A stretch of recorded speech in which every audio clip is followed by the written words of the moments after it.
Hello everyone, the Army of Otters here, and welcome back to the Unexplored Mojave. Today we're going to be looking at Ruby Hill Mine, which was recommended to me by Salted Salmon, ND7IZ. This location is in the northwestern part of the map, kind of on your way towards Jacobstown. So I have to say, I think this mine is pretty cool. It has some pretty interesting stuff inside of it. So this mine has a lot of Lakelurks, which I thought was an interesting choice of enemies since this place is pretty far away from Lake Mead.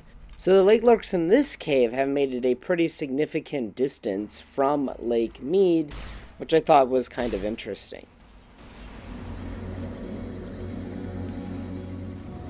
Now this cave has two different paths, so we have one like up and to the right and then one on your left. I think the one on the left might be a bit easier, but they both lead to the same room, so it doesn't really matter which one you take.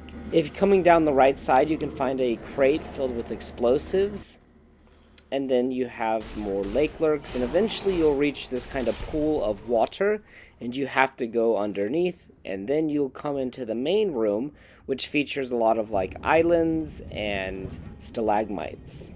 So in this room, there's going to be a lot of Lakelurks, and the reason I said it might be easier to come the other way is in this part of the room, you have to come out from the water, and if you came the other way, you'd be on land. So I think that would make it a little bit easier, but overall, since I had Eddie and Gannon, it wasn't too bad of a fight, and also one of the Lakelurks got glitched inside of the wall. Over here near the other entrance, you're going to find a dead Jackal gang member who has a unique weapon, Pushy, on them. If you come underneath the water, you will find this really weird sight. You have a dead super mutant rising out of the water next to a Blackjack Table with some skeletons.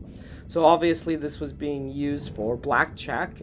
How has this table stayed at the bottom of this lake for over 200 years? I don't really know, but I really think it's a cool kind of aesthetic and just a really interesting place that you can visit. And over on this island, we have some explosive crates. Using the key we found on the dead jackal, we can get some pretty good explosives. As always, thank you guys so much for watching. I really appreciate it. If you have any recommendations for the next video, please post them below. Until next time.